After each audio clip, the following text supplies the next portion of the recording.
నమస్తే, welcome to morning analysis. This is Suresh కట్ట.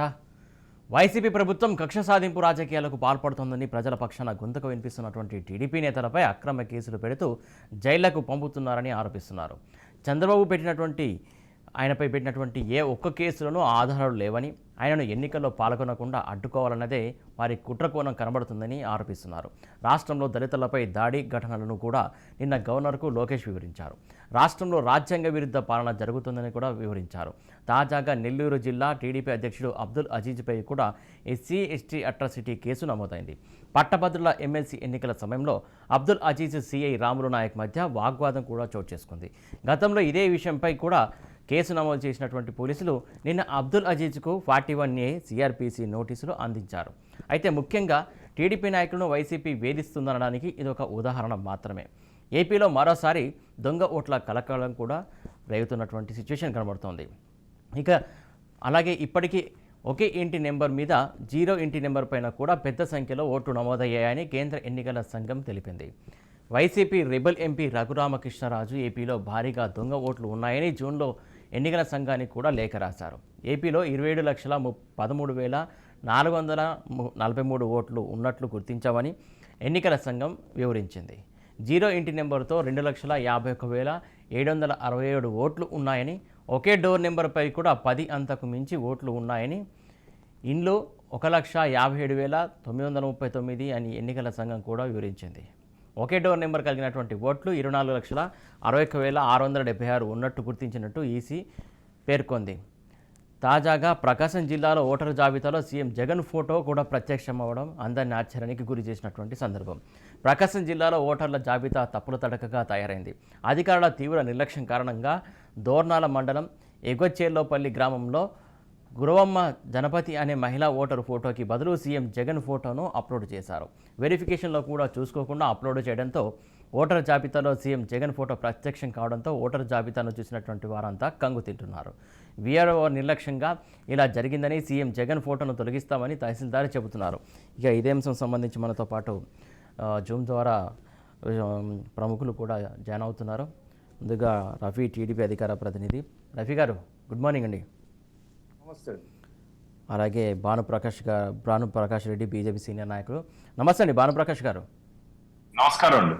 అలాగే అరుణ గారు, జనసేన అధికార ప్రతినిధి నాయకురాలు. అరుణ గారు నమస్తే అండి. నమస్తే. నెక్స్ట్ మనకు బాలకోటయ్య కూడా జాక్ నుంచి మరొక నాయకులు కూడా జాయిన్ అవుతారు. రఫీ గారు చెప్పండి, ఏదైతే పదే పదే వేధింపులకు గురి చేస్తున్నారని చెప్తున్నారు, పెడుతున్నటువంటి కేసులన్నీ ఉత్తుత్తియేనా?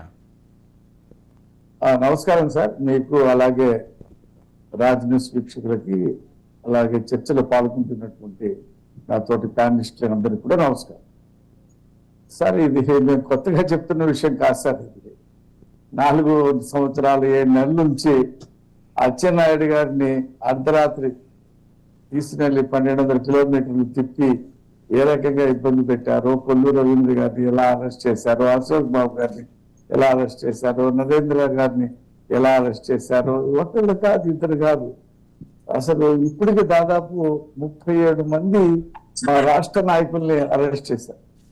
అసలు కార్యకర్తలు అయితే లెక్కలేదు, కేసులు అయితే లెక్కలేదు. దాదాపు ఎంతో మందిని చంపారు. మా కార్యకర్తల్ని ఎంతో నడి రోడ్డు మీద గొంతు కోసి జై జగన్ అని వదిలేస్తాం, లేకపోతే నిన్ను చంపేస్తామంటే నేను అన్నాడు చంద్రయ్య. అతని గొంతు కోసి చంపేశారు.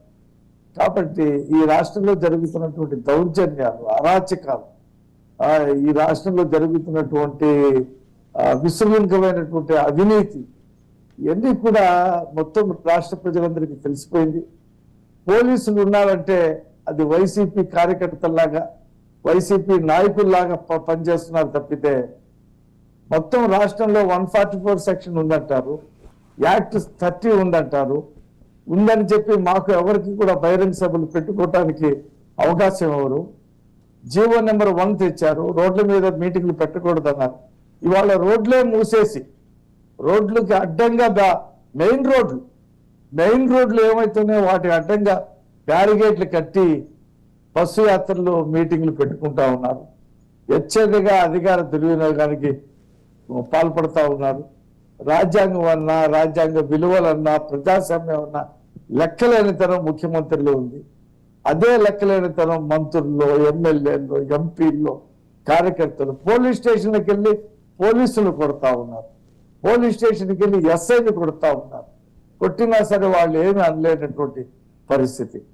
జగన్మోహన్ రెడ్డి కట్అవుట్ ఫోటోకి అడ్డు వచ్చిందని చెప్పి సిగ్నల్ యూనిట్లు ఏమవుతుంటే అదే తొలగిస్తా ఉన్నారు. ఇంతకంటే దారుణం. వాల్ పోస్ట్కి అడ్డంగా ఉన్నాయని చెప్పేసి సిగ్నల్ యూనిట్లే తొలగించేటువంటి పరిస్థితి ఈ రాష్ట్రంలో ఉంది. మరి భానుప్రకాష్ రెడ్డి గారు ఉన్నారు. కేంద్రం అన్నీ తెలుసు. కేంద్రం ఏ ఒక్క చర్య ఒక్క దాంట్లో అవినీతిలో కానీ దేంట్లో కానీ ప్రశ్నించినటువంటి పరిస్థితి లేదు. ప్రజలు అడుగుతున్నారు భానుప్రకాష్ రెడ్డి గారు, నేను కాదు. ఏంటి ఈ రాష్ట్రంలో ఈ అరాచకం కేంద్రం పట్టించుకోదా? మరి తెలంగాణలో కానీ ఇంకో రాష్ట్రంలో కానీ చిన్నదైనా సరే 100 కోట్ల మద్యం కుంభకోణం గురించి మాట్లాడతారు. ఈ రాష్ట్రంలో మద్యం ఎచ్చేదిగా పురంధరేశ్వరి గారే మొత్తం లెక్కలతో పాటు కేంద్రానికి ఇచ్చారు. మరి కేంద్రం ఏమీ చేయట్లేదు. కాబట్టి ఈ రాష్ట్రంలో ప్రజలకి సహనం కోల్పోతా ఉన్నారు. ప్రజలు ఎన్నికలు ఎప్పుడు వస్తాయని చెప్పి ఎదురు చూస్తా ఉన్నారు. వాళ్ళ కేసు చెప్పండి సార్. భానుప్రకాష్ గారు, మిమ్మల్ని అడుగుతున్నారు. కేంద్రం రాష్ట్రంలో జరుగుతున్నటువంటి విషయాన్ని ప్రేక్షక పాత్ర ద్వారానే చూస్తుంది తప్ప ఎక్కడ కూడా రియాక్ట్ అవ్వట్లేదు, ఎందుకని అడుగుతున్నారు వారు. మీకు ప్యానెల్ పెద్దలందరికీ నమస్కారాలు. ఈరోజు ఫెడరల్ సిస్టమ్ లో రాష్ట్ర ప్రభుత్వానికి కొన్ని ప్రత్యేక అధికారాలు ఉన్నాయి. ఆ అధికారాన్ని అడ్డం పెట్టుకొని ఈ రాష్ట్ర ప్రభుత్వం తన ఇష్టానుసారంగా వ్యవహరిస్తోంది. ఈ రోజు కేంద్రం ఏం చేయట్లేదు, ఏమి చూడట్లేదు అంటున్నారు. పవర్ పర్చేస్ అగ్రిమెంట్ వైలేట్ చేసినప్పుడు కేంద్ర ప్రభుత్వం కేంద్రం నుంచి ప్రశ్నించిందా లేదా? మన పురంధేశ్వరి గారు సర్పంచుల వ్యవస్థ నిర్వీర్యం అయిపోతోంది, దాన్ని పరిశీలించిందంటే కేంద్ర రూరల్ డెవలప్మెంట్ మంత్రి శాఖ నుంచి ప్రత్యేక బృందం ఇక్కడికి ఎంక్వైరీకి రావడం జరిగింది కదా. అలాగే మొన్న ఈ లిక్కర్ కుంభకోణంపై కూడా వారు ప్రశ్నించడం జరిగింది. రాబో రోజుల్లో ఖచ్చితంగా మీరు రాసుకోండి, ఖచ్చితంగా రాబో రోజుల్లో ఈ రాష్ట్ర ప్రభుత్వం అవలంబిస్తున్నటువంటి ప్రజా వ్యతిరేక విధానాల మీద, ముఖ్యంగా అవినీతి మీద కేంద్రం తొందరలోనే రోజుల్లోనే ప్రత్యేక సంస్థలు తరపున దర్యాప్తు జరిగే అవకాశం ఉంది. ఈ రోజు జగనన్న కళ్ళల్లో ఆనందం చూడాలని చెప్పి ఎగిరెగిరి పడుతున్నటువంటి వీరంతా రాబో రోజుల్లో ఖచ్చితంగా ఏ విధంగా బాధపడతారో ఒకసారి ఆలోచించండి. నేను ఒకటే చెప్తున్నా, ఈ రోజు ఆంధ్రప్రదేశ్ లో జగన్మోహన్ రెడ్డి గారు ఒక కక్ష సాధింపు ధోరణితో తన పరిపాలన కొనసాగిస్తున్నారు. పత్రికల్ని కానీ, ప్రతిపక్షాలు కానీ, ప్రజల్ని కానీ, అంటే ప్రభుత్వ వైఫల్యాలు ఎవరు ప్రశ్నించే సరే వారి మీద ఒక కక్ష సాధింపు ధోరణితో పోతున్నారు. ఇది మంచిది కాదు ప్రజాస్వామ్యంలో. జగన్మోహన్ రెడ్డి గారు, మీరు 5 కోట్ల మంది ఆంధ్రులకి ఒక కస్టోడియన్, రాష్ట్ర ముఖ్యమంత్రి గారు. మీరు కేవలం ఏదో ఒక వర్గానికో మీ వైసీపీ నాయకులకు మాత్రమే ముఖ్యమంత్రి కాదు. అంటే మీ భజన చేసే వాళ్ళందరూ బాగుండాలి, మిమ్మల్ని ప్రశ్నించే వాళ్ళందరూ జైల్లో ఉండాలా? ఎంతవరకు సమంజసం అండి ఇది? ఎవరినైనా ఏదైనా ప్రశ్నిస్తే వ్యక్తిగతంగా దాడులు చేస్తున్నారు. ఎంత దురదృష్టం అంటే మా అధ్యక్షురాలు పురంధేశ్వరి గారు విజయసాయిరెడ్డి గారి మీద, వారు బెయిల్ మీద బయట ఉన్నాడు, 16 నెలలు జైల్లో ఉండి బెయిల్ మీద బయట ఉన్నాడు. బయట ఉన్న తర్వాత అరాచకాలు చేస్తున్నాడు కాబట్టి దాన్ని పరిశీలించండి అని చెప్పి సీజేకి లెటర్ రాస్తే వీళ్ళకేమండి బాధ? మీకు ధైర్యం ఉంటే న్యాయపరంగా అక్కడ పోరాడండి. వ్యక్తిగతంగా మా మీద దాడులు, పురంధేశ్వర్ గారి మీద దాడులు. నిన్న రోజా గారు గౌరవ మంత్రిగా ఉన్నారు, మహిళలు ఉన్నారు, సాటి మహిళను కూడా చూడకుండా ఎట్లంటే అట్లా అసలు మేము మాటలేమా మాటలు మంచిది కాదు. దిగజారుడు రాజకీయాలు చేస్తూ మీరేదో జగన్మోహన్ రెడ్డికి మెప్పు పొంది మళ్ళా సీటు పొంది గెలవాలనుకుంటున్నారు. మీరు సీట్లు పొందినా సరే, ₹1,00,000 ఓటుకి ఇచ్చినా సరే మీరు గెలిచే అవకాశం లేదు. ఆంధ్రప్రదేశ్ ప్రజలు ఈ ప్రభుత్వాన్ని ఎప్పుడెప్పుడు దించాలా, ఈ అవినీతి ప్రభుత్వాన్ని ఎప్పుడెప్పుడు పారదోయాలని చెప్పి ఆంధ్రప్రదేశ్ ప్రజలు ఎదురు చూస్తున్నారు. అందులో భాగంగా ఇది ముందు రఫెన్న అడిగినట్టు కేంద్ర ప్రభుత్వం ఖచ్చితంగా మేము ఇప్పటికే అనేక సందర్భాల్లో రాష్ట్ర ప్రభుత్వం అవలంబిస్తున్న విధానాల మీద మేము ప్రశ్నించడం జరిగింది. రాబో రోజుల్లో చాలా కఠినంగా ఉంటుంది వ్యవహారాలు. మీరే చూడబోతారు. రైట్ అరుణ గారు, ఏదైతే పదే ఏదైతే మహిళల ఉద్దేశం నుంచి కూడా ఇష్టానుసారంగా మాట్లాడే విధానం కావచ్చు, ఆ లాంగ్వేజ్ కావచ్చు, ఒక మంత్రి హోదాలో ఉండి అలా మాట్లాడడం విషయం కూడా అభ్యంతరకరం అని చెప్పేసి భానుప్రకాష్ చెప్తున్నారు. ఎలా చూస్తారు దీన్ని? పెద్దలకి వీక్షకులందరికీ నమస్కారం అండి. మీరు రోజా గారి విషయంలో వచ్చినప్పటికీ మహిళా కార్డు దయచేసి వాడొద్దండి, అది మాకు అవమానంగా ఉంది. రాష్ట్రం మహిళా లోకానికి మొత్తానికి కూడా అవమానంగా ఉంది. కార్డు ఏమైనా ఉంటే అందులో మమ్మల్ని థర్డ్ జెండర్ వాడద్దండి. వాళ్ళ చేతులెత్తి దండం పెట్టచ్చు. థర్డ్ జెండర్ అనిపించుకుంటున్నా సరే ఆ 3 లింగ నిర్ధారణలు కాకుండా వేరేది ఏదన్నా ఉంటే అది రోజా గారు. ఆవిడ ప్రపంచం మొత్తం మీద ఆ లింగంలో ఆ సెక్షన్ కింద ఒకే పాపులేషన్, అది రోజా గారు మాత్రం ఉన్నారు. ఈ విషయం మీరు గుర్తుంచుకోండి. ఆవిడ మహిళగా సంబోధించి మమ్మల్ని అవమానించొద్దు మీరు డిబేట్లు పిలిచి. రెండో విషయం అండి, ఎవరిని అవమానించట్లేదు అరుణ గారు, దయచేసి మీరు కూడా ఒకసారి ఆలోచించాలి. ఉన్నటువంటి విషయాలే మేము ప్రస్తావిస్తాం తప్ప ఎవరిని అవమానించే పరిస్థితి ఉండదు ఇక్కడ మీడియాకి. లేదండి, నేను అట్లా అనట్లేదు. రోజా గారిని మహిళా కార్డు వాడొద్దు ఆవిడకి అని చెప్తున్నానంతే. అయితే అది మీరు వ్యక్తిగతంగా చూసుకోండి, మాకు మాత్రం అందరూ ఒకటి ఇక్కడ. ఆవిడ మీకు మహిళ అంటారు అంతేనా? మాకు అందరూ ఒకటే ఇక్కడ. సరేనండి, మీరు అలాగే అనుకోండి. ప్రస్తుతానికి రాష్ట్ర ప్రజలైతే ఆ కేటగిరీలో ఆమెని కన్సిడర్ చేసుకోవట్లేదు, వదిలేసండి ఆవిడతో అక్కడితో ఆ విషయాన్ని. రాష్ట్ర ప్రజలకు సంబంధించి ఈ రోజు రాబోయే ఎలక్షన్, నిన్న అధ్యక్షుల వారు ఒక మాట అన్నారు. మా అధ్యక్షుల వారు బీజేపీ బీసీ గర్జన సభలో మాట్లాడుతూ, ఎప్పుడు 5 ఏళ్లకు ఒకసారి వచ్చే ఎలక్షన్ గురించి 5 ఏళ్లకు ఒకసారి ఆలోచించకుండా ఎప్పుడు ఎలక్షన్ వస్తుందా అన్నట్లుగా ప్రతి 5 సంవత్సరాలు ప్రతిరోజు కూడా ఎలక్షన్ పన్నాగాలే పన్నుతూ రాష్ట్ర అభివృద్ధిని గాలికి వదిలేస్తున్నారు అని చెప్పేసి, అది ఎగ్జాక్ట్ గా తెలంగాణకు వర్తిస్తుందో లేదో తెలియదు కానీ మన రాష్ట్రానికి మాత్రం తూచా తప్పకుండా వర్తించిదని చెప్పడంలో ఎలాంటి సందేహం లేదు. దానికి సంబంధించి ఇవాళ 2019లో వాళ్ళు వైసీపీ వాళ్ళు అధికారంలోకి వచ్చినప్పటి నుంచి ఈ రోజుకి కూడా ప్రతిపక్షాలను ఎలా కట్టడి చెయ్యాలి, రాష్ట్ర ప్రజలను ఏ విధంగా మభ్య పెట్టాలి, వ్యవస్థలన్నింటినీ వాళ్ళ గుప్పిట్లోకి ఎలా తెచ్చుకోవాలి, అక్రమ మార్గంలో ఎలక్షన్ కి ఎలా వెళ్ళాలి, సక్రమంగా వెళ్ళినా సరే మనం గెలవం కాబట్టి మన ప్రవర్తన వల్ల అక్రమంగా ఎలా వెళ్ళాలి అని ఒక దారుల్ని ఎంచుకుంటున్నారు తప్ప ఇప్పటి వరకు కూడా మేమీ అభివృద్ధి చేశాము అని చెప్పుకోవడానికి ఆంధ్ర రాష్ట్రంలో ఏమీ మిగల్చని ప్రభుత్వం వైసీపీ ప్రభుత్వం.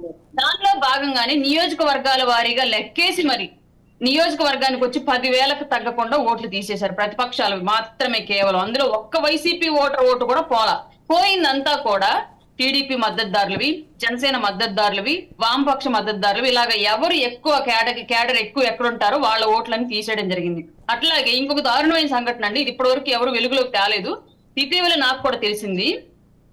వయసు ప్రకారం పెన్షన్ కి అర్హులుగా ఉన్నా సరే ప్రతిపక్షాలకు మాత్రం, ప్రతిపక్ష పార్టీ మద్దతుదారులకు మాత్రం పెన్షన్ రాయలే, ఎక్కడ లబ్ధిదారులకి పథకాలు అందించలే చాలా చోట్ల.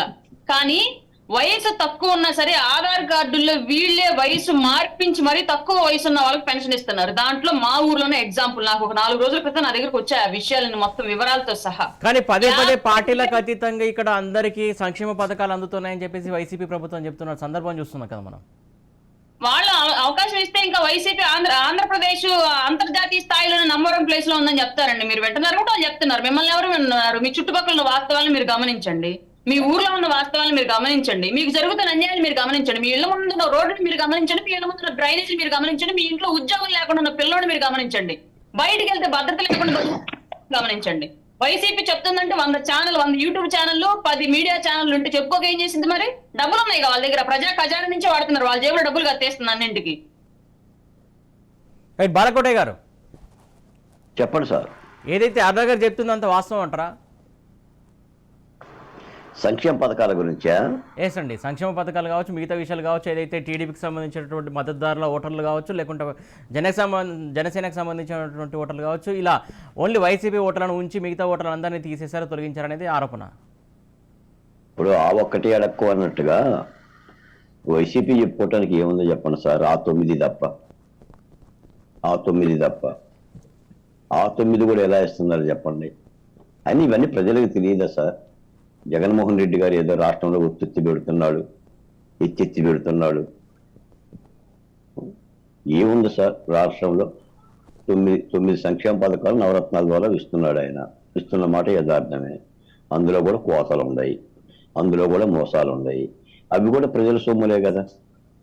ప్రజలను గొల్ల చేసి, ప్రజల దగ్గర పన్నులు వసూలు చేసి, ప్రజల దగ్గర బాధి ఇస్తున్నదే కదా. ఇక సంక్షేమ పథకాలు అమలు అంటే నెలకు 30 రూపాయలు, 25 రూపాయలు ఇచ్చేస్తే జీవితాల్లో వెలుగులు నిండిపోతాయా? ఉద్యోగాలు వచ్చేసినట్టేనా? జీవనోపాధి వచ్చినట్టేనా? ఇప్పుడు దశాబ్దాలుగా చాలా మంది ప్రభుత్వాలు ఒక మార్గదర్శకత్వం చూపినాయి. ఉపాధి అవకాశాలు కలుగు చేయాలి, జీవితాల్లో వాళ్ళకి నిలబడే స్తోమత ఇవ్వాలి. ఎవరికైతే సంక్షేమం అవసరమో ఆ సంక్షేమ పథకాల వాళ్ళకి ఆర్థిక చేయూతనిస్తూ మౌలికంగా జీవితాల్లో మార్పు రావడానికి కార్యక్రమాలు చేయాలి. ఆ ప్రభుత్వాలు అలాగే చేసినాయి. కానీ జగన్మోహన్ రెడ్డి గారు ఏం చేయకుండా కేవలం ఈ డబ్బులు ఇచ్చి ఇదంతా కూడా ఇప్పుడు ఓట్ల దందాలుగా కనిపిస్తుంది కదా సార్. ఆయనే చెప్తున్నాడు, ఏదో నేను నవరత్నాల ద్వారా 2,35,000 కోట్ల రూపాయలు నేను ఇచ్చాను అని. ఎవరివ్వలేదు, ఏ ప్రభుత్వం అమలు జరపలేదు. స్వాతంత్రం వచ్చిన దగ్గర నుంచి ఇందిరాగాంధీ గారు తాటాకులు కూడా ఇచ్చింది ఆనాటి కాలంలోనే. ఎస్సీలకి ఎస్టీలకి ఇల్లు వేసుకోవడానికి తాటాకులు ఇచ్చింది. ఎన్టీ రామారావు గారు పక్కా ఇల్లు కట్టిండు, రాజశేఖర్ గారు కట్టిండు, కిరణ్ కుమార్ రెడ్డి గారు ఇచ్చిండు, విజయభాస్కర్ రెడ్డి గారు ఎవరు ఇవ్వలేదు. ఈ రోజున ఇదంతా ఒక ఎత్తు అయితే ఈ దాడులు చేయటం, నిన్న లోకేష్ గారు గవర్నర్ గారు కలిసి అన్న మాట ఏంటి, చంద్రబాబు నాయుడు గారి మీద భౌతిక దాడులు జరిగే ప్రమాదం ఉంది, రక్షణ కల్పించండి అని అనడం. ఇది దేనికి సంకేతం? చంద్రబాబు నాయుడు గారి మీద భౌతిక దాడులు జరిగితే ఇక భారతీయ జనతా పార్టీ ఏంటి, జనసేన ఏంటి, లేదా బాలకోట ఏంటి, మీరేంటి, అసలు ఎటు పోతుంది ప్రభుత్వం? నేను మాట చెప్తాను సార్. నిన్న కృష్ణా జిల్లా వీర్లపాడు మండలంలో పెద్దాపురం అనే గ్రామంలో దళిత కుటుంబం ఒక వైసీపీ నాయకుడి యొక్క దాడికి గురయ్యి ప్రభుత్వం పోలీసులు పట్టించుకోకపోతే, ఆసుపత్రులు కూడా జాయిన్ చేయకపోతే పక్క రాష్ట్రం పారిపోయారు. తెలంగాణ తక్కిలపాడు అని ఒక గ్రామం వెళ్ళిపోయి బిక్కుబిక్కుమంటూ కుటుంబం సువార్తమ్మ, ప్రభుదాసు, కమల, కోటేశ్వరరావు అనే వాళ్ళు బిక్కుబిక్కుమంటూ బతుకుతున్నారు. మీరు రాష్ట్రీయ సమాధానం చెప్తుంది. ఇప్పుడు బతుకు తెరువు కోసం వలసలు పోతున్నారు. పెట్టుబడిదారులు పెట్టుబడులు పెట్టలేక ఇక్కడ బతకలేక వాళ్ళు పారిపోతున్నారు. ఉద్యోగాలు లేక నిరుద్యోగులు పారిపోతున్నారు. ఆఖరికి దళితులు బతకలేక పక్క రాష్ట్రం పారిపోతున్నారు. అయినా మనం చెప్పేదేమో దీని అందాన్ని జగన్మోహన్ రెడ్డి గారి యొక్క దోస్తు జిక్లీ దోస్తు కేసీఆర్ గారు చెప్తున్నారు కదా, నా రాష్ట్రంలో డబల్ రోడ్లు, ఆంధ్రప్రదేశ్లో సింగిల్ రోడ్లు, అమరావతిని కుదీలు చేశారు అని ఇప్పుడు వాళ్ళు ఆడుతూనే ఉన్నారు. కానీ ఎన్నికల్లో ఏముంది సార్, ఏముంది చెప్పండి? ఒక జగన్మోహన్ రెడ్డి గారు కేవలం ఒక దుర్మార్గమైన పరిపాలన తప్ప ఎప్పుడైనా ఆంధ్రప్రదేశ్, ఈ రోజు నేను చెప్తున్నా 28 రాష్ట్రాల్లో ఆంధ్రప్రదేశ్ ఎస్ నా రాష్ట్రంలో ఇది సాధించాం 5 ఏళ్లలో అన్న ఒక సందర్భం ఉందండి. మేము కావాలని నిందలేయటం కాదు వైసీపీ ప్రభుత్వం మీద, ఎందుకు వేస్తాం? కాబట్టి ఇప్పుడు కూడా ఏంటంటే రేపో ఎల్లుండో జనసేన తెలుగుదేశం పార్టీ కూడా ఒక ఉమ్మడి మేనిఫెస్టో విడుదల చేస్తుంది. ఒక ఉమ్మడి ఎజెండాతో, ఉమ్మడి కార్యాచరణతో, ఉమ్మడి కరపత్రంతో రేపు ఎన్నికలకు పోతుంది. అందులో కూడా మేమేం చేస్తున్నామంటే ఎవరైతే ఆంధ్ర రాష్ట్రంలో దిగాలు పడ్డ ఎస్సీ ఎస్టీలకు సంబంధించిన సంక్షేమ పథకాల గురించి లేదా వీళ్ళ మీద జరుగుతున్న అట్రాసిటీస్ గురించి కూడా వాళ్ళ ఉమ్మడి ఎజెండాలో పెట్టాలి అని, వీళ్ళ సమస్యలను కూడా స్పందించాలి అని. ఎందుకంటే ఆంధ్ర రాష్ట్రంలో 27 రకాల సంక్షేమ పథకాల గురించి ఎత్తేసిండు జగన్మోహన్ రెడ్డి గారు.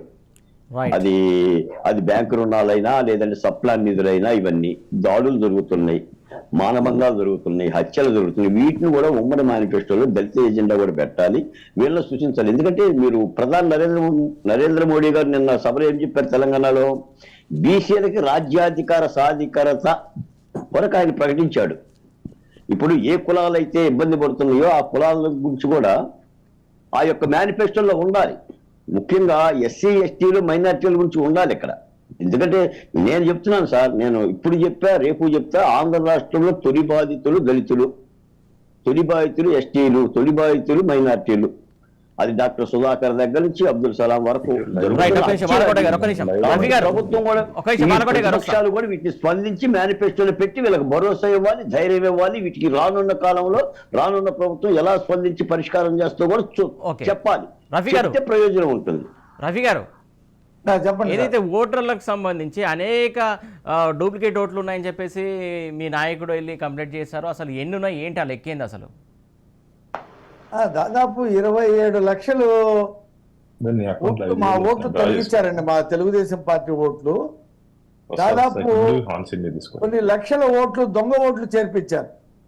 ప్రతి నియోజకవర్గంలో కనీసం 10 నుంచి 15,000 ఈ వాలంటరీ వ్యవస్థని ఉపయోగించుకొని ఎవరు తెలుగుదేశం పార్టీ జనసేన పార్టీకి సానుభూతిగా ఉన్నారో, ఎవరు ఆ కార్యక్రమాలకు వెళ్తున్నారు అనేది తెలుసుకొని బిఎల్ఓ ద్వారా ఈ ఫేక్ పోలీసులే మనం చూసాం కదా.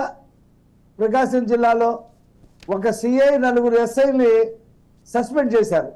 వాళ్ళే ఫారం 7ని ఫిలప్ చేయించి ఒక గ్రూప్ ఏర్పాటు చేసి ఫిలప్ చేయించి తెలుగుదేశం పార్టీ జనసేన ఇతర ప్రతిపక్షాల పార్టీల ఓట్లు తొలగించడం అనేది ప్రభుత్వ యంత్రాంగమే ఒక కార్యక్రమంగా తీసుకొని పనిచేస్తూ ఉంది. దాన్ని కొన్ని చోట్ల మేము పట్టుకోగలిగాం. ఇప్పుడు ఏదైతే ముసాయిదా వచ్చిందో, ఓటరు జాబితా ముసాయిదా, దాంట్లో మేము ప్రతి ఇంటికి వెళ్ళి చల్లడి పడతా ఉన్నాం. మా ఓట్లు ఎక్కడ తీసేశారు, ఎవరు తీసేశారని చెప్పి ఆ కార్యక్రమం పెద్ద ఎత్తున ఒక పక్కన అది, రెండో పక్కన ఈ 6 పథకాలు ఏదైతే ఉన్నాయో, బాబు గ్యారంటీ అనేటువంటి 6 పథకాలు ఏవైతే ఉన్నాయో అవి ప్రచారం చేస్తూ ఉన్నాం. వీటన్నిటినీ కూడా మళ్ళీ మేము డిసెంబర్ 9 దాకా సమయం ఉంది కాబట్టి ఆ ఫారం 6 ద్వారా వాళ్ళందరినీ చేర్పించే ప్రయత్నం చేస్తాం. ఎన్నికల సంఘానికి వాళ్ళ తెలుగుదేశం పార్టీ కంప్లైంట్ చేయబోతా ఉంది. ఆధారాలతో పాటు ఒక 5 రకాల అంశాలను మేము ప్రస్తావించి వెళ్తాం ఎన్నికల కమిషనర్కి. కేంద్ర ఎన్నికల కమిషనర్ ఆఫీసర్ ఉన్నాడు ఎవరైతే ఆయనకి. అలాగే గతంలో చంద్రబాబు నాయుడు గారు ఢిల్లీలో ఎన్నికల సంఘానికే వెళ్ళి మొత్తం వివరంగా చెప్పడం జరిగింది. దాని తర్వాత కొంత ఎంక్వైరీ జరిగింది. కానీ రాష్ట్ర ప్రభుత్వం మాత్రం ఇక్కడ ఈ ఆ బిఎల్ఓలతో కుమ్మక్కైపోయి వాళ్ళని ఏ రకంగా మభ్యపెట్టి ప్రలోభ పెట్టుకున్నారో తెలియదు. కానీ వాళ్ళే వైసీపీ కార్యకర్తల్లా మారిపోయి ప్రజలకు అందుబాటులో లేక ఓటు ఉందో లేదో చూసుకోవడానికి కూడా అవకాశం లేకుండా సచివాలయాల్లో వ్యవహరిస్తూ ఉన్నారు. కాబట్టి ఈ రకమైనటువంటి పరిస్థితి ఈ రాష్ట్రంలో ఉంది. ఓటర్కి పౌర హక్కు, అది ఓటు అనేది ప్రతి పౌరుడికి ఉన్నటువంటి ఈ దేశంలో ఉన్నటువంటి హక్కు, దాన్ని కూడా తొలగిచ్చేసి అధికారాన్ని సుస్థిరం చేసుకోవాలని చెప్పేసి జగన్మోహన్ రెడ్డి కుయుక్తులు చేస్తూ ఉన్నాడు. ఎందుకంటే అదొకటే కాదు, ఓ పక్కన డబ్బుతో, ఒక పక్కన పోలీస్ అధికారులతో, ఓ పక్కన రెవెన్యూ అధికారులతో దొంగ ఓట్లు చేర్పించటం, ప్రతిపక్షాల ఓట్లు తీసేయటం, రౌడీజం, ఈ రకమైనటువంటి అబద్ధాల ప్రచారం, ఈ రకమైనటువంటి కార్యక్రమాలు చేసి గెలవాలని చెప్పేసి ప్రయత్నం చేస్తూ ఉన్నాడు. ఇవాళ మనం చూస్తూ ఉన్నాం, ఆర్టీసీ బస్సును చూస్తే ప్రజలు భయపడిపోతా ఉన్నారు. బ్రేకులు ఉంటాయో లేవో దానికి అని చెప్పి ఇప్పటికి 4-5 సార్లు బ్రేకులు లేక విజయవాడలో సింగినగర్ ఫ్లైఓవర్ మీద 5-6 మంది చనిపోయారు. నేను ఎందుకు చెప్తున్నానంటే పరిపాలన విఫలం అయిపోయింది, అన్ని రంగాలు భ్రష్టు పట్టిపోయినాయి. వేరే మాట్లాడుకుందాం. ఒక మాట, భానుప్రకాష్ గారు, ఏదైతే బిఎల్ఓ అంటే బూత్ లెవెల్ ఆఫీసర్స్ అంటే ప్రభుత్వానికి అనుకూలంగా వ్యవహరిస్తున్నారా ఇక్కడ? అదే పెద్ద ఆరోపణగా చెప్తున్నటువంటి సిచ్యువేషన్ ఏంటో ఎలా చూడాలి ఇది? ఖచ్చితంగా ఈ రోజు మీరు కానీ గమనించినట్టయితే అసలు వాలంటీర్లు మన జగనన్న సైన్యం అండి. అది పూర్తిగా 50 కుటుంబాలని ఒక వాలంటీర్ పెట్టారంటే అది ముందు చూపుతో పెట్టినటువంటిది. ఎన్నికల నాటికి వీరి ద్వారా డబ్బులు కానీ మిగతా ఇంట్లో ఎవరికి ఓటు పడుతుంది, ఓటు పడకపోతే దాన్ని ఎలా తొలగించాలి అని చెప్పి ముందు చూపుతో చేసినటువంటి ప్రక్రియలో భాగంగానే వాలంటీర్ వ్యవస్థను జగన్మోహన్ రెడ్డి గారు తీసుకురావడం జరిగింది. కరెన్సీ నోట్లు, దొంగ ఓటుతో 2024లో ఎన్నికల్లో గెలవాలని చెప్పి రాష్ట్ర ప్రభుత్వం ప్రయత్నం చేస్తోంది, ముఖ్యంగా జగన్మోహన్ రెడ్డి గారు. కానీ ఈ దొంగ ఓట్ల విషయంలో మేము కూడా కేంద్ర ఎన్నికల కమిషన్ కి ఫిర్యాదు చేస్తున్నాం. ఖచ్చితంగా దీని వెనకాల ఉన్నటువంటి అధికారులు, నేను మళ్ళీ మీ ద్వారా చెప్తున్నా, రాజ్ న్యూస్ ద్వారా అధికారులు దయచేసి మీరు ప్రజల పక్షాన నిలబడండి, అధికార పక్షాన కాదు.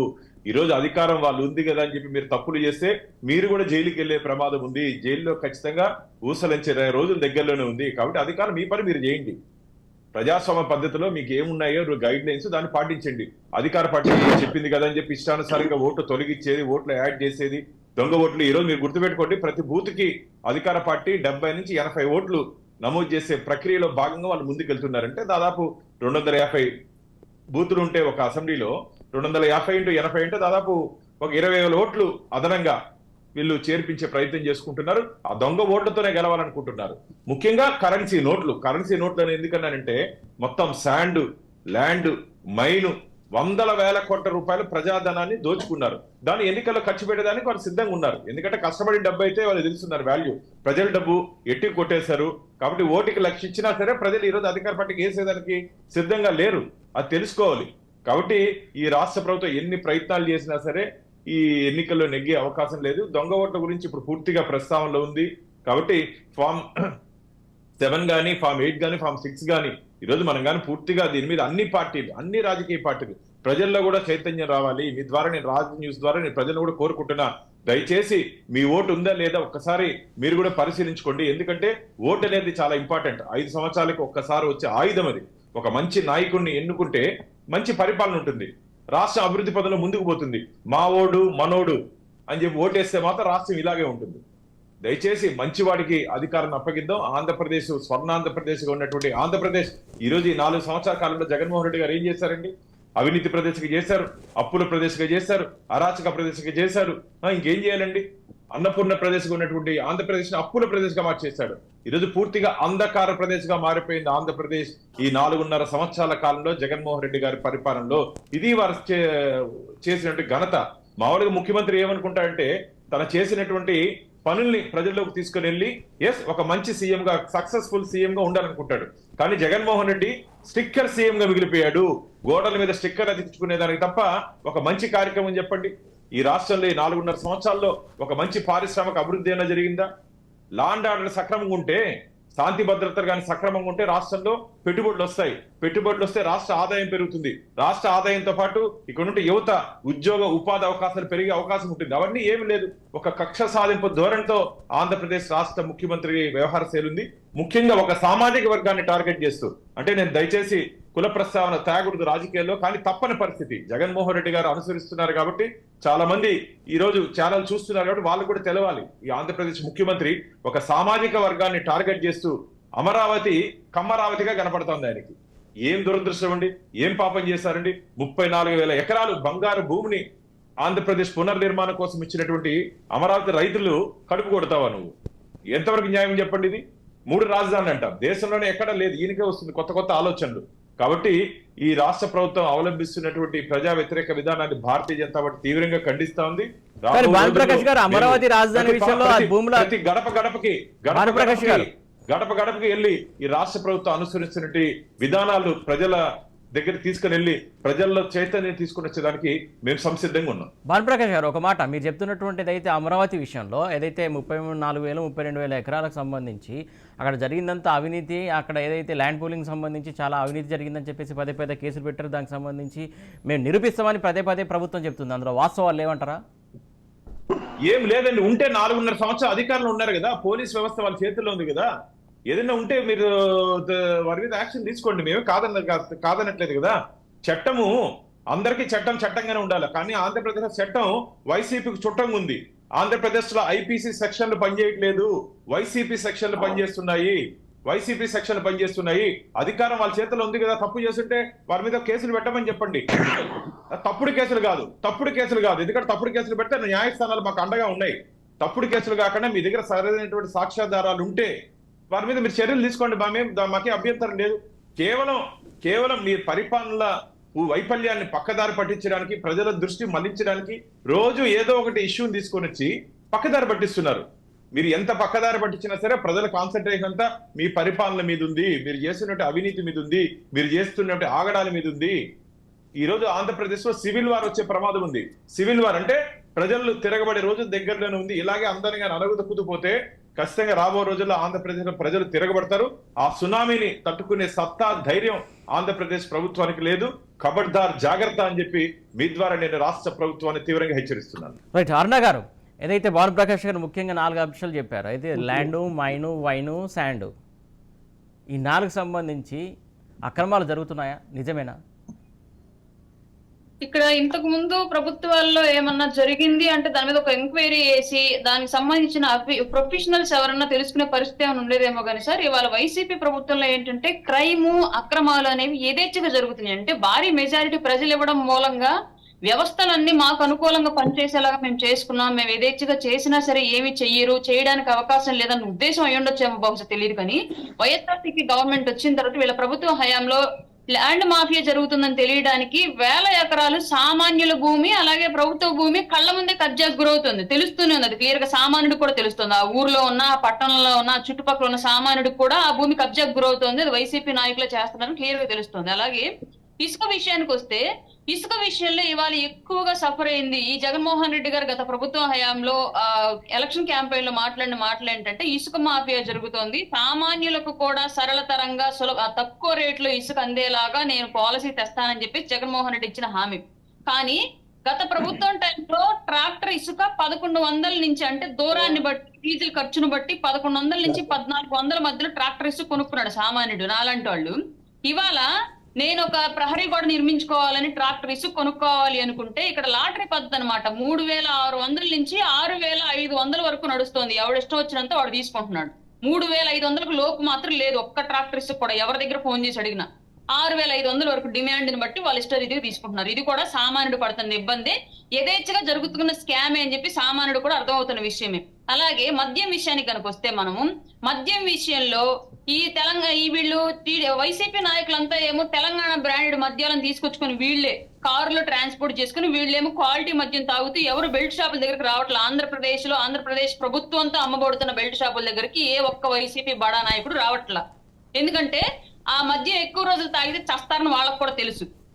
కానీ ఇక్కడ వాళ్ళ ప్రాణాలు రక్షణ చేసుకుని తెలంగాణ మద్యాన్ని తీసుకొచ్చుకొని తాగుతూ సామాన్యుడి ప్రాణాలు బలయ్యేలాగా అతి తక్కువ క్వాలిటీతో కల్తీ మద్యాన్ని అమ్ముతున్నారు. ఆ విషయం సామాన్యుడికి తెలుస్తుంది, దానివల్ల సఫర్ అవుతుంది. 40 ఏళ్లు కూడా నిండకుండా లివర్ సిరోసిస్ వచ్చి చనిపోతుంది కూడా సామాన్యుడే. అలాగే ఎక్కడ కూడా ఈవెన్ కొబ్బరి బొండాల కొట్టు దగ్గర, చిన్న బడ్డీ కొట్టు దగ్గర, చిన్న పిల్లలు తినుబండలు కొనుక్కునే కొట్టు దగ్గర కూడా ఆన్లైన్ పేమెంట్లకు అవైలబిలిటీ ఉంది ఆంధ్రప్రదేశ్ లో. కానీ ఒక్క ప్రభుత్వంతో నడపబడుతున్న మద్యం షాపుల దగ్గర మాత్రమే ఆన్లైన్ పేమెంట్ అనేది లేదు. 4 ఏళ్లుగా లేదు. 6 నెలల క్రితం మాలాంటి పొలం అడగంగా తెచ్చారు. కానీ దాన్ని కూడా ఒక వశిష్ట అనే సంస్థకి ఇచ్చారు. ఏపీ ఆన్లైన్ పోర్టల్ ద్వారా మీరు పేమెంట్ పే చేయొచ్చు అని చెప్పి చెప్తున్నారు. కానీ అక్కడుండే విషయం ఏంటంటే ఒక్కటి కూడా సరిగ్గా పని చేయదు. ఆన్లైన్ పోర్టల్లో పేమెంట్ చేయడానికి సరిగ్గా పని చేయట్లేదు. ఎవరు వెళ్ళినా సరే ఇదే కంప్లైంట్. వశిష్ట నడుపుతున్న దాని ద్వారా ఏమో ఒక రోజు ఒక స్కానర్ ఉంటే ఇంకొక రోజు ఇంకో స్కానర్ ఉంటుంది. రెగ్యులర్ గా ఒకే స్కానర్ ఉండట్లేదు. అది ఏపీ ఖజానాకు సంబంధించిన లేదా గవర్నమెంట్ అకౌంట్లకు సంబంధించిన స్కానర్ అనడానికి ఛాన్సే లేదు. వివిధ పేర్లతో ఆ స్కానర్ లో నేమ్స్ వస్తున్నాయి పే చేసే వాళ్ళకి. అంటే ఇది ఎవరి ఖజానాకి వెళ్తుంది? ప్రజలు అడగంగా ఆన్లైన్ పేమెంట్ సిస్టమ్ తీసుకొచ్చారు. ఇవన్నీ సామాన్యుడికి అర్థమవుతున్న స్కామ్లు. ఇంకందులో నిజమా కాదా అనేది భానుప్రకాష్ గారు, డిజిటల్ ఇండియా, డిజిటల్ పేమెంట్స్ అని మీరు పదే చెప్పుకు తీసుకొచ్చినటువంటి వ్యవస్థని ఎందుకు ఏపీలో సరిగా అమలు పరచట్లేదు? దానికి మీరు ఎందుకు సైలెంట్గా ఉండాల్సి వస్తున్న పరిస్థితి ఎందుకు? ఇది ఖచ్చితంగా నేను ఇంతకుముందు మనం మాట్లాడుకున్నట్టు రాష్ట్ర ప్రభుత్వం డే టు డే చేస్తున్న యాక్టివిటీస్ లో కేంద్ర ప్రభుత్వం జోక్యం చేసుకునే అవకాశం ఉండదండి. ఖచ్చితంగా కేంద్ర ప్రభుత్వం ప్రశ్నిస్తా ఉంది. అందుకనే కదా దురదృష్టం, ఓటర్ వేసినటువంటి మన ఆంధ్రప్రదేశ్ ప్రజలు ఓటేసి గెలిపించినటువంటి పాపానికి ఈరోజు మేము అందరూ అనుభవిస్తున్నాం. ఈ అరాచక పాలన అనుభవిస్తున్నాం. డిజిటల్ ట్రాన్సాక్షన్స్ ఈరోజు బజ్జీ కొట్టి నుంచి బోండా వరకు, కొబ్బరి బోండా వరకు డిజిటల్ ట్రాన్సాక్షన్ జరుగుతూ ఉంటే ఈరోజు లిక్కర్ షాప్ లో మేము కూడా వెళ్ళాం, పోయి అడిగితే అవకాశం లేదని. అందుకనే కదా లిక్కర్ లో 100 కోట్ల రూపాయలు, 1000 కోట్ల రూపాయలు, 100 కాదు 1000 కోట్ల రూపాయలు డిస్టిలరీస్ వాళ్ళవే. డిస్టిలరీస్ లో ఏం జరుగుతుందో తెలియదు. అలాగే మద్యం షాపుల్లో ఏ బ్రాండ్ అమ్ముతున్నారో తెలియదు. ఆ బ్రాండ్ గవర్నమెంట్ కి ఖజానాకి వెళ్తా ఉందా లేకపోతే అధికార పార్టీ నాయకులు జోబులకు వెళ్తా ఉందో తెలియదు. అందుకని దీని మీద పూర్తి స్థాయి విచారణ జరిపించాలని చెప్పి భారతీయ జనతా పార్టీ డిమాండ్ చేస్తా ఉంది. రాబో రోజుల్లో ఖచ్చితంగా నేను చెప్తున్నాను, ఖచ్చితంగా నేను ఇంతకుముందు చెప్పినట్టు రాబో రోజుల్లో పూర్తి స్థాయిలో విచారణ జరుగుతుంది. దీంట్లో పాత్రదారులు, సూత్రధారులు, ఎవరెవరికి ఎక్కడెక్కడికి వెళ్తా ఉంది డబ్బులో పూర్తి వివరాలు ప్రజల ముందుకు వస్తాయి. అంకెలు సంఖ్యలతో తప్ప బయట వస్తుంది. వీళ్ళకి అందరికీ ఎవరెవరు తప్పు చేస్తున్నారు వాళ్ళ చేతులకు సంఖ్యలు పడేది దగ్గరలోనే ఉంది. మీరు రాసుకోండి. ఖచ్చితంగా మేము ఈ రోజు భారతీయ జనతా పార్టీ మేము చెప్తున్నాం, అదే జరుగుతుంది రాబో రోజులు ఆంధ్రప్రదేశ్.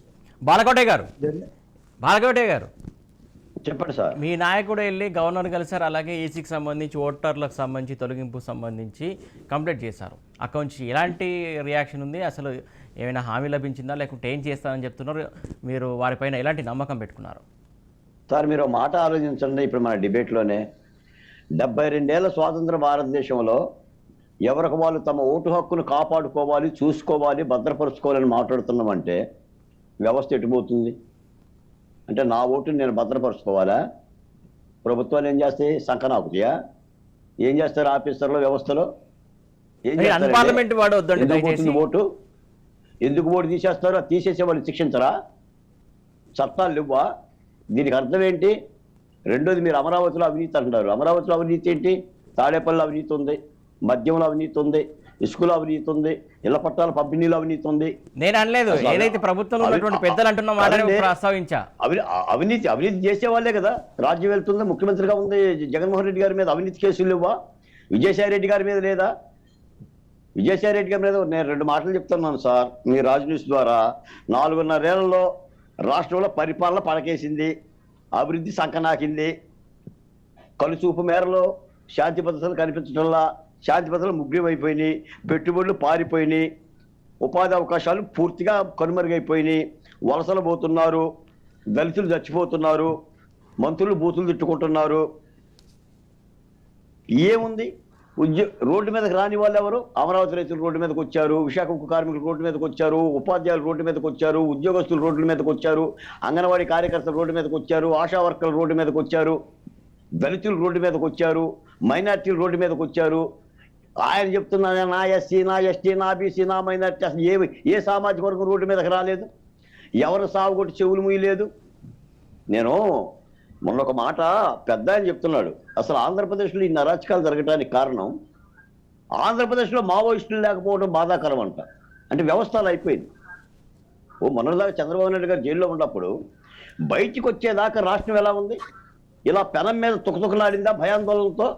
ఏం జరుగుతుంది, ఏం జరుగుతుంది, ఏం జరుగుతుంది, ప్రాణహాని ఏమైనా జరుగుతుందనని. నిజంగా నేనే ఒక మాట అంటున్నా, చంద్రబాబు నాయుడు గారికి ఏదన్నా ప్రాణహాని జరిగితే, భద్రత సంబంధించిన లోపం జరిగితే ఈ రాష్ట్రం పరిస్థితి ఏంటి చెప్పండి? చెప్పండి. దుర్మార్గంగా నువ్వు మీదబడిపోయి ప్రతిపక్ష పార్టీలను కొట్టేసి దళితుల్ని సావగొట్టి, ఎందుకు సార్ ఈ దుర్మార్గం? ఎందుకు ఈ పిడికడ ఆత్మగౌరవ పోరాటాలు? మాకు ఊపిరి సరపడం లేదని చెప్పి నినాదాలు చేయాలి. ఎవరు సావగొడతారు? ఎవరి మీద మూత్రాలు పోస్తారు? ఎవరు నిలగొడతారు? దీనికోసం పరిపాలన కావాలా? ముఖ్యమంత్రి పదవులు కావాలా? వీళ్ళు ఉంటేనేవి, లేకపోతేనేవి. అరే చెల్లికి న్యాయం చేయలేదు, తల్లికి న్యాయం చేయలేదు, వైఎస్ అవినాష్ రెడ్డి, వివేకానంద రెడ్డి హత్య కేసుకి న్యాయం చేయలేదు, ఆ కోడికత్తి సీన్ 5 ఏళ్ళుగా లోపల పెట్టావు. చెప్పుకోవడానికి ఏముందండి జగన్మోహన్ రెడ్డి గారికి కానీ వైకాపా ప్రభుత్వానికి గారికి? ఆ సీమునెత్తురుంది ప్రభుత్వానికి. ఇంతసేపు మాట్లాడుతున్నా సరే, భారతీయ జనతా పార్టీ మాట్లాడవచ్చు. నేనేమంటానంటే ఇప్పుడు ఇది రాజ్యాంగం, ప్రజాస్వామ్యం, కేంద్ర ప్రభుత్వం ఉంటుంది, రాష్ట్ర ప్రభుత్వాలు ఉంటుంది. కాస్త రాష్ట్ర ప్రభుత్వాలు ఇటువంటి దుర్మార్గాలు చేస్తే కేంద్రం కళ్ళె వెయ్యాలి. అది రాజకీయ పార్టీలకు అతీతంగా. మానవ హక్కుల సంఘాలు ఉన్నాయి ఢిల్లీలో, తలుపులు వేసుకున్నారో మూసుకున్నారో ఉన్నారో పోయారో నాకు తెలియదు. మహిళా సంఘాలు ఉన్నాయి, ఎస్సీ కమిషన్ ఉంది, ఎస్టీ కమిషన్ ఉంది, మహిళా కమిషన్ ఉంది, హ్యూమన్ రైట్స్ కమిషన్ ఉంది. ఏం చేస్తున్నారు? మాట్లాడరా? ఒక నోటీస్ ఇవ్వరా? మేము వెళ్ళాం ఢిల్లీ, గల్లీ గల్లీ తిరిగాం. అరే రాజధానిలో రోడ్లు తవ్వుకుపోతున్నారు, కౌలు డబ్బులు ఇవ్వటం లేదు. అమరావతిలో అవినీతి జరిగింది, ఏం అవినీతి జరిగింది? అవినీతి జరిగితే పట్టుకోమని ఏనాడు చెప్పాం. అవినీతి జరిగిందని అమరావతి తీసేస్తావా? పోలవరంలో అవినీతి జరిగిందన్నావు, డ్యామ్ కూర్చేయండి. పట్టిసీమ దండగన్నావు, కూర్చేయి. కియా మోటార్ ఎత్తాయి, ఆ శ్రీశైలం డ్యామ్ లేపేసాయి. ఏది అవినీతి అంటారండి? ఏది అవినీతి? రాష్ట్రాన్ని కాపాడమని రాష్ట్ర పరిపాలన అప్పచెప్తే సంకనాకిచ్చి మళ్ళీ మాటలు చెప్పుకుంటూ ఏం లేదు సార్. ఇంకేముంది? 100 రోజుల పండగ. ముఖ్యమంత్రి గారు మరో 100 రోజులు ఆపదారు ముఖ్యమంత్రి అవుతాడు. ఇందాక పెద్దలు చెప్పినట్టుగా రాష్ట్ర ప్రజలే చైతన్యవంతంగా ఆలోచించాలి. ముఖ్యంగా అందులో ఎస్సీ, ఎస్టీ, మైనార్టీలు ఆలోచించాలి. దీన్ని కులాల వారీగా, మతాల వారీగా, ప్రాంతాల వారీగా ఆలోచిస్తే ఈ రాష్ట్రం మళ్ళీ సంకనాకి పోతుంది. భారతదేశంలో ఆంధ్రప్రదేశ్ మ్యాప్ ప్రశ్నార్థకం అవుతుంది. ఇప్పటికే దుర్మార్గంగా 4 ఏళ్లలో 40 ఏళ్ళు వెనకపోయాం. ఒక్కొక్కడు పెయిడ్ మీడియా పెట్టుకొని లోటాలు డబ్బులు ఇచ్చుకుంటూ మద్యం దాక్కుంటూ భాగ్యనగరంలో కూర్చొని ఆంధ్రప్రదేశ్ మీద రాళ్ళేస్తుంటాడు ఒక్కొక్కడు. ఒకడేమో ప్రత్యక్షంగా వైకాపాని పొగుడుతాడు, ఇంకోడో పరోక్షంగా పరిశీలక ముసుగులో పొగుడుతాడు. 2019 ముందు వైసీపీకి చాకరీ చేసిన వాళ్ళు మళ్ళీ ఇప్పుడు వైసీపీకి అనుకూలంగా మారుతున్నారు. మేధావులు మారుతున్నారు. రఫీ గారు, దుర్మార్గమైన పరిపాలన ఉంది. కాబట్టి ప్రజలు నష్టపోయేది ప్రజలు. ఏ తప్పు జరిగినా పాడయ్యేది రాష్ట్రం. అదే అమరావతి లేకపోయినా, ప్రత్యేక హోదా లేకపోయినా, పట్టిసీమ లేకపోయినా, పోలవరం లేకపోయినా నాశనం అయ్యేది ప్రజలు. ఉపాధి అవకాశాలు పోయేది వాళ్ళు జాగ్రత్తగా ఉండాలి. మాలాంటి వాళ్ళు చైతన్యవంతంగా చెప్పాలి. రాష్ట్రంలో మార్పు దిశగా పయనించాలి. రైట్. రఫీ గారు ఏదో చెప్పాలనుకుంటే చెప్పండి సార్. ఇప్పుడు ముఖ్యమంత్రి అనేవాడు వాడి మీద గౌరవం ఉండాలి సార్. ముఖ్యమంత్రి అనేవాడు ఒక మాట చెప్తే ప్రజలు దాన్ని నమ్మాలి. అబద్ధాలు చెప్తాడు ముఖ్యమంత్రి. నిన్న 1,75,000 కోట్ల రూపాయలు రైతులకు ఇచ్చాడంట.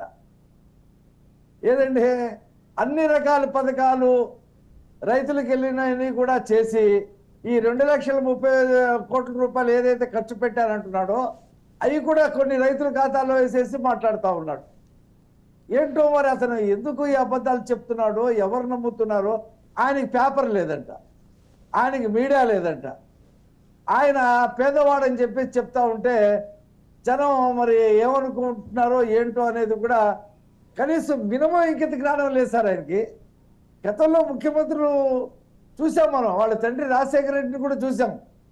కొన్ని విషయాలు చెప్పడానికి సిగ్గుపడేవాడు ఆయన. అది మిగతా వాళ్ళతో చెప్పించేవాడు. కొంచెం స్థాయి తక్కువ ఉన్నటువంటి నాయకులతో కొంచెం గౌరవం కాపాడుకునేవాడు. చేసే పనులు చేసేవాడు, చేసే పనులన్నీ చేసేవాడు. కొన్ని పక్కనున్నవాడితో చెప్పించేవాడు. ఇతనికి అదే లేదండి, మొత్తం నోరు తెరిస్తే అబద్ధాలు, నోరు తెరిస్తే అబద్ధాలు. ఇప్పుడు ఏమంటే ఇసుక ఉచితంగా ఇచ్చారండి. ఆ సిఐడి అంటే తప్పంట, ఖజానాకి నష్టం జరిగిందంట. అది చంద్రబాబు నాయుడు గారి మీద కేసు. ఏమంటే మరి నువ్వు కూడా బటన్ నొక్కుతున్నావు కదా, ఖజానాకి నష్టమేగా, నీ మీద కూడా కేసు పెట్టాలిగా. ఇప్పుడు ప్రధానమంత్రి 5 సంవత్సరాలు ఉచితంగా బియ్యం ఇస్తా అని చెప్పేసి మొన్న ఛత్తీస్గఢ్లో చెప్పాడు, నిన్న హైదరాబాద్లో చెప్పాడు. మరి అది కూడా ఖజానాకి నష్టమేగా, ఆయన మీద కూడా కేసు పెడతావా? ఏం ముఖ్యమంత్రో ఏం పరిపాలనో అర్థం కావట్లేదు సార్. ఇంకా ఎప్పుడు ఎన్నికల నోటిఫికేషన్ వస్తుందా, ఇతని అధికారాలు తగ్గుతాయా, ఎన్నికలు ఎప్పుడు వస్తాయా, ఇతను ఎప్పుడు ఇంటికి పోతాడా? ఇందాక భానుప్రకాష్ రెడ్డి గారు చెప్పినట్టు 1,00,000 రూపాయలు ఓటుకి ఇచ్చినా సరే ఓటేసే పరిస్థితి లేదు సార్ రాష్ట్రంలో. ఎందుకంటే ఒక్క వర్గం కాదు సార్, అన్ని వర్గాలు, ఎస్సీ ఎస్టీ బీసీలని కాదు, అన్ని రకాల వర్గాలు, నిరుద్యోగుల నుంచి ఉద్యోగుల దగ్గర నుంచి వ్యాపారస్తుల దగ్గర నుంచి రైతుల దగ్గర నుంచి కార్మికుల దగ్గర నుంచి అందరూ కులాలకి మతాలకి అతీతంగా ఈ ప్రభుత్వాన్ని ఇంటికి పంపించాలనేటువంటి వాతావరణం రాష్ట్రంలో ఎక్కడైనా ఉందండి. ఎక్కడికైనా వెళ్ళండి మీరు మా ఆంధ్రప్రదేశ్లో ఏదైనా ఒక జిల్లాలో మీరు ఎవరు తెలియకుండా 1,000 మందిని మీరు ప్రశ్నించండి, సర్వే కాదు మామూలుగానే ప్రశ్నించండి, 9,999 మంది ఈ ప్రభుత్వం పోవాలంటారు. ఎవరు రావాలంటారనేది అది పక్కన పెట్టండి. అసలు ముందు ప్రభుత్వం పోవాలి, ఈ ప్రభుత్వం ఉండకూడదు. ఈ మంత్రులండి ఏం మాట్లాడుతున్నారో వాళ్ళకే సామాజిక న్యాయ సాధికారత బస్సు యాత్ర అని పెట్టారండి. మనుషులే ఉంటలా, కుర్చీలను ఉద్దేశించి మాట్లాడుతూ ఉన్నారు. ఆ వాటికి కూడా ముఖ్యమంత్రి వస్తే సెలవు ప్రకటించేస్తారు ఏంటో ఆ జిల్లాలో. ఆ బస్సులు తీసుకొని మిగతా వాళ్ళు ఈ ఆశా వర్కర్స్ని, డోక్రా మహిళల్ని ఆ బస్సుల్లో ఎక్కించురావటం, అక్కలారా చెల్లెలారా అంటుందోనే జనం పారిపోవటం, పోలీసులు వాళ్ళని కర్రలతో ఆపటం. మరి ఇది ఏమనుకుంటున్నాడో ఆయన. మరి ఒక్కొక్క మీటింగ్ ప్రభుత్వానికి ₹1 కోటి ఖర్చు అవుతుందండి. ఏదైనా జిల్లాలో ఆయన వెళ్ళాడంటే మీటింగ్కి ₹1 కోటి ఖర్చు అవుతుంది. అది రాష్ట్ర ఖజానా మీద పడతా ఉంది ఆ భారం.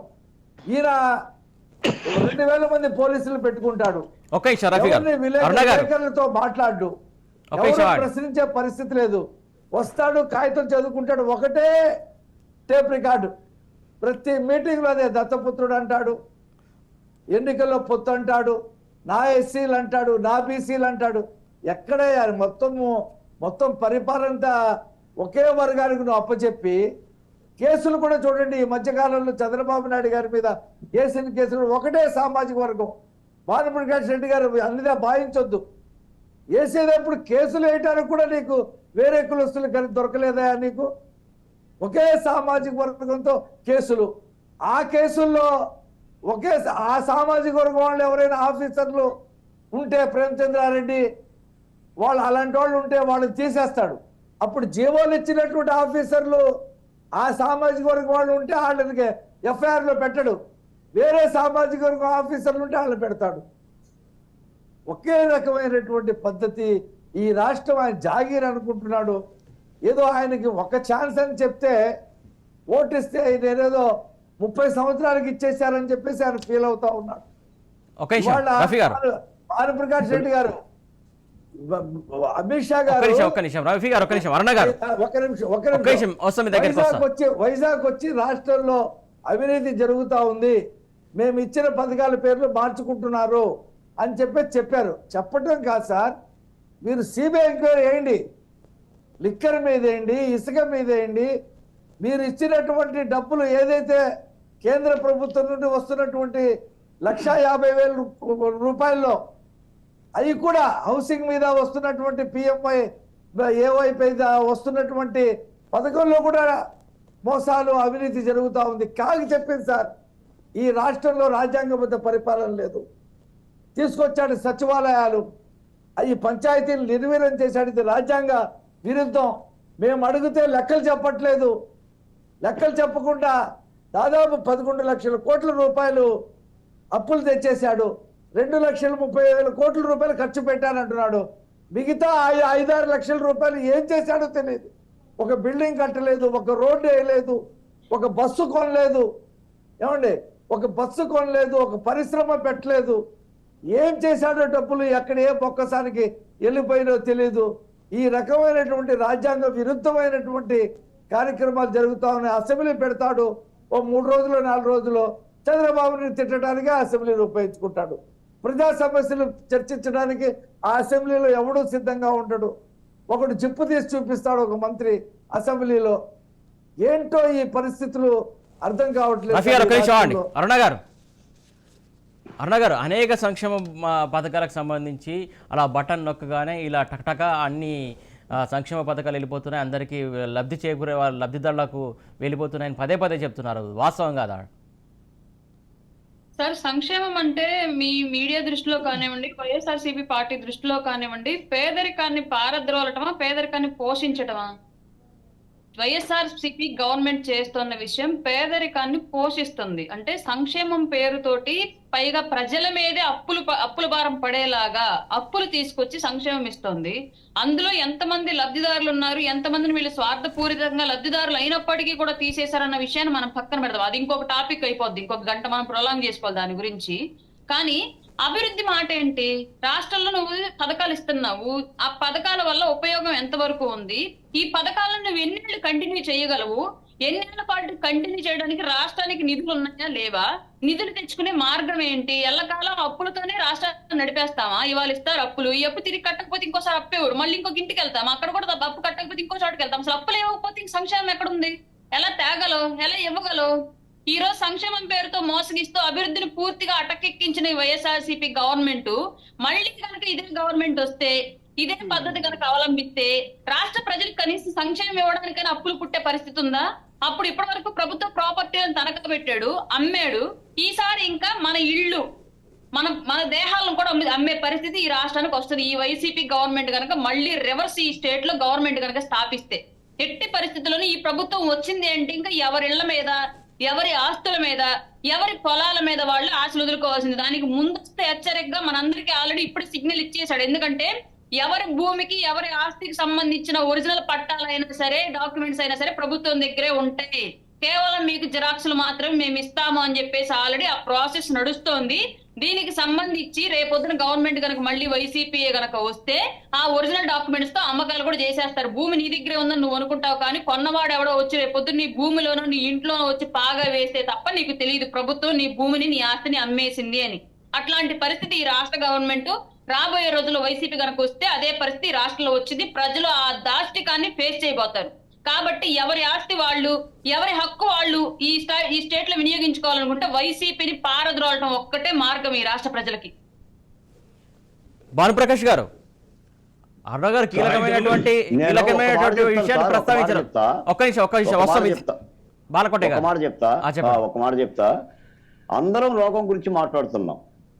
కార్ల్ మార్క్స్ అంటారు రోగం సరే, వైద్యం మాట ఏంటి? ఇప్పుడు భారతీయ జనతా పార్టీ మాట్లాడుతుంది, తెలుగుదేశం పార్టీ మాట్లాడుతుంది, జనసేన పార్టీ మాట్లాడుతుంది, వామపక్షాలు మాట్లాడుతుంది, కాంగ్రెస్ పార్టీ మాట్లాడుతుంది రాష్ట్రంలో దిగాలు పడిందని, వైసీపీ పరిపాలన బాగలేదని. అంటే రోగం వచ్చిందని. మరి వైద్యం ఎలా చేయాలి?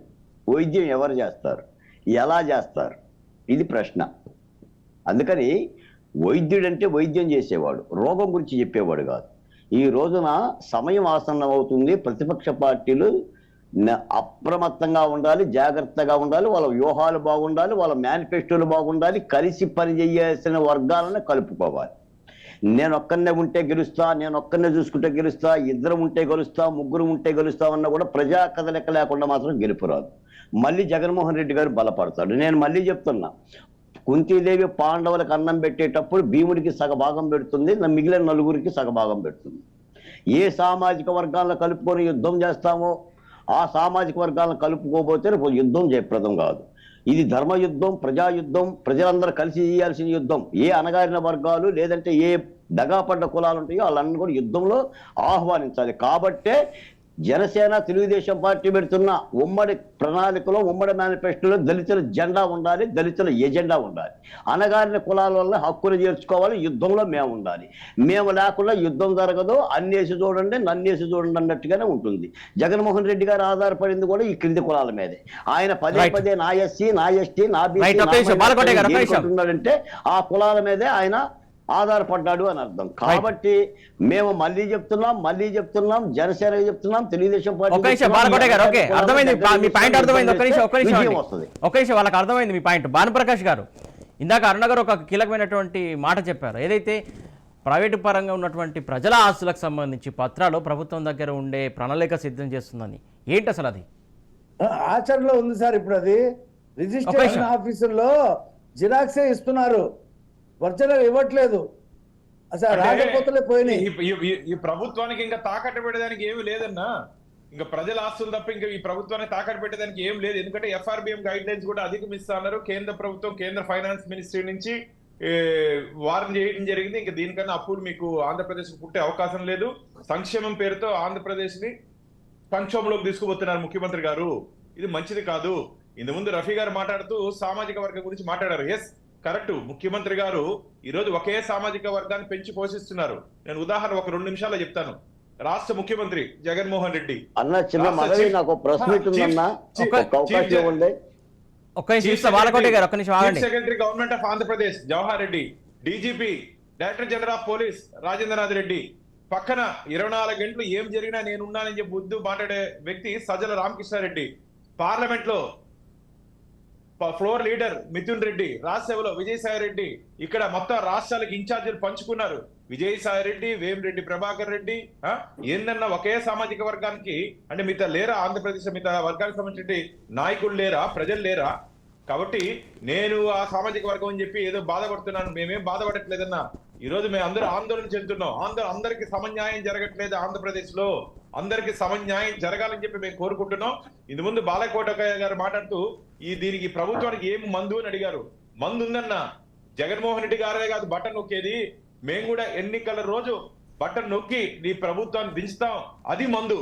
ఆ మందుని మనం ప్రజల్లోకి తీసుకుపోవాలి. ప్రతి ఏ బటన్ నొక్కుతారు సార్? ఏ బటన్? జగన్మోహన్ ఓటానే బటన్ సార్. బాలకోటయ్య గారు ఓటానే బటన్, ఓటానే ఆయుధం తోటి బటన్ నొక్కి చెప్తామని చెప్తున్నారు. నొక్కిన బటన్ మీరు నొక్కుతారా ఏంటి? ఖచ్చితంగా జగన్మోహన్ రెడ్డి ప్రభుత్వానికి వ్యతిరేకంగా పోలింగ్ బూత్ లో బటన్ నొక్కాలి. ఫ్యాన్ మీద నొక్కకూడదు. ఆ బటన్ నొక్కటానికి ప్రజల్ని ఎలా సమీకృతం చేస్తారు? మీరు ఎస్సీ ఎస్టీలను ఎలా దగ్గర తీసుకుంటారు? ఎలా తీసుకుంటారు? వాళ్ళ ఎజెండాని ఎలా ప్రకటిస్తారు? ఈరోజు దేశ రాష్ట్రపతి ఎవరున్నా? మన భారతదేశ రాష్ట్రపతి ఎవరున్నా? ఎవరు చెప్పండి? భారతీయ జనతా పార్టీ మేము సమన్యాయం చేస్తున్నాం. అవును. ఈ రాష్ట్రంలో గిరిజనులు 100 మంది వచ్చారన్న. ఇప్పటికి ఈ 4 ఏళ్లలో గిరిజనులు 100 మంది వచ్చారు. వీళ్ళు కూడా రాష్ట్రపతి కులం వాళ్ళే. మీరు రాష్ట్రపతిని అడ్డం పెట్టేసేసి మీరు భారతీయ జనతా పార్టీ పరిపాలన అంటే పదవులు కాదన్నా. పరిపాలన అంటే పదవులు కాదు. మీరు కాదన్నా, మీరు రాష్ట్రపతి గిరిజనులకు రాష్ట్రపతి ఇస్తే ఏమవుతుందన్నా? చెప్పండి నేను ఒక మాట. ఈ రోజు గిరిజనులకు రాష్ట్రపతి ఇస్తే ఈ రాష్ట్రంలో గిరిజనుల సంగతి చూడండి. సామర్థ్యాన్ని మేము గుర్తించాం. ఆమెలో ఉన్నటువంటి సామర్థ్యాన్ని గుర్తించాం. మీరు భారతీయ జనతా పార్టీని విమర్శించాలని చెప్పి అజెండాతో మాట్లాడితే మేమేం చేయలేము. నరేంద్ర మోడీ గారిని విమర్శించడం కాదన్నా, మేమేం చేయలేం. ప్రజల బతుకుదేరు అంటే మీరు పదవులు చేసే ఇవ్వటం మంచి కాదు. కూడా మీకు కనపడకపోతే మేమేం మీరు చేయలేం. జగన్మోహన్ రెడ్డి మీరు కూడా ఆ చేసే మాటే మంచి- చెప్తున్నాడన్నా. మీరు చేసే మంచి కూడా మీకు కనపడకపోతే మేమేం చేయలేము. నా. దయచేసి ఒక్క మాట మేము చేసే మంచి కూడా మీకు కనపడకపోతే మేమేం చేయలేం. ఒక్క మాట వినండి. జగన్మోహన్ రెడ్డి గారు చెప్తుంది కూడా 5 ఉప ముఖ్యమంత్రి పదవులు ఇచ్చాం, ఎస్సీలకు ఇచ్చాం, ఎస్టీలకు ఇచ్చాం, బీసీలకు ఇచ్చాం, మైనార్టీలకు ఇచ్చామని చెప్పి సాగుకొట్టి చెవులు ఏం ముక్కున్నారు. చేశారు? ప్రజలు మీరు అర్థం రాష్ట్రపతి చేసుకున్నారు. రాష్ట్రపతి పదవులు అడ్డు పెట్టడం కాదు. నరేంద్ర మోడీ గారి ఈ నాయకత్వాన్ని రాష్ట్రంలో దేశ ప్రజలు ఏమండి బలపరుస్తున్నారు. దేశ ఏమండి? ప్రజలు బలపరుస్తున్నారు. నరేంద్ర మోడీ గారి నాయకత్వాన్ని దేశ ప్రజలు నిజంగా నరేంద్ర మోడీ గారు ఉంటే రాష్ట్రం ఎట్టెందుకు అవుతుందన్నా? ఈ దేశానికి ప్రధానమంత్రి ఉంటే రాష్ట్రం ఎట్టెందుకు అవుతుందన్నా? రాష్ట్రం చూడాలి కదా ప్రధానమంత్రి గారు. దేశ ప్రజలందరూ కోరుకుంటున్నారు. మీకు మీరు ఏమని కోరుతున్నారు? మీరు ఒక్కరు ఏమని కోరుతున్నారన్నా? అన్నా. ఒక్కరు విమర్శించిన మాత్రాన మాకేం పోయేది అరే లేదు. అరే, అరే. అది మీ వ్యక్తిగత అరే, అజెండా. రాజనీష్ గారు, మీ వ్యక్తిగత రాజనీష్ గారు. అజెండా. మీ ఒక నిమిషం, బాలకోటే గారు. మీ వ్యక్తిగత పోరాడా అజెండా. వద్దా? భారతీయ జనతా పార్టీని విమర్శించాలంటే మేమేమనుకో. భారతీయ జనతా పార్టీ ఎవరండి? నేను కేంద్ర ప్రభుత్వాన్ని మాట్లాడుతున్నాను. ఒక్క నిమిషం భానుప్రకాష్ గారు అండ్ బాలకోటే గారు ఒక్క నిమిషం ఆగండి. కేంద్ర ప్రభుత్వాన్ని మాట్లాడుతున్నా. బాలకోటే గారు బాలకోటే గారు ఒక్క భారతీయ నిమిషం ఆగండి. భానుప్రకాష్ గారు ఆగండి ఒక్క నిమిషం. ఒక ప్రభుత్వాన్ని మాట్లాడుతున్నాం సార్. కేంద్రం చూడాలంటున్నాం. రాష్ట్రం వైపు తప్పే ఉంది. రైట్ ఒక్క నిమిషం. చూస్తున్నాం మీకు కనపడకపోతే మేమేం చేయలేం. ఏం చూసావు? అమరావతికి ఏం ఒక్క నిమిషం బాలకోటే గారు ఆగండి ఒక్క నిమిషం. భానుప్రకాష్ గారు ఒక్క నిమిషం ఆగండి. అమరావతికి 2,500 కోట్లు లేదా? అమరావతికి Right. 2,500 కోట్లు ఏ లేదా? కాలంలో? పక్కన ఎయిమ్స్ కట్టలేదా? పక్కన ఎయిమ్స్ కట్టలేదా? రైట్ ఒక్క నిమిషం బాలకోటే గారు భానుప్రకాష్ గారు ఒక్క నిమిషం. సమయం మించిపోయింది ఆగండి ఒక్క నిమిషం. ఒక్క నిమిషం ఆగండి బాలకోటే గారు. లక్షల కోట్లు ఇచ్చి రోడ్లు వేసి- భానుప్రకాష్ గారు ఏ లక్షల కోట్లండి? రాజధాని రైతులు ఢిల్లీ ఓకే రైట్ భానుప్రకాష్ గారు థ్యాంక్ యూ సో మచ్ అండి. అలాగే రఫీ గారు థ్యాంక్ యూ సో మచ్. అలాగే ఒక నిమిషం బాలకోటే గారు సమయం మించిపోయింది ఒక నిమిషం ఆగండి ప్లీజ్. బాలకోటే గారు థ్యాంక్ యూ సో మచ్ అండి. అలాగే అరుణ గారు థ్యాంక్ యూ అండి. భానుప్రకాష్ గారు థ్యాంక్ యూ అండి. రఫీ గారు థ్యాంక్ యూ అండి. డిబేట్లో పాల్గొని మీ అమూలమైన సమయం వెచ్చించి అభిప్రాయాలు పంచుకున్నందుకు థ్యాంక్ యూ సో మచ్. మొత్తానికి ఏదైతే ఉన్నటువంటి ఓటర్ల తొలగింపు విషయం కావచ్చు, ఏదైతే కేసుల విషయం కావచ్చు, చాలా హాట్గా ఉన్నటువంటి విషయం కనబడుతుంది. మొత్తానికి ఎక్కడ తగ్గుతుంది, ఎట్లా ఉంటుంది ఏందనేది మాత్రం ఇక రానున్న రోజుల్లో మరి తేలే అంశం కనబడుతుంది. ఇవి ఇవాటి న్యూస్ ఎనాలిసిస్.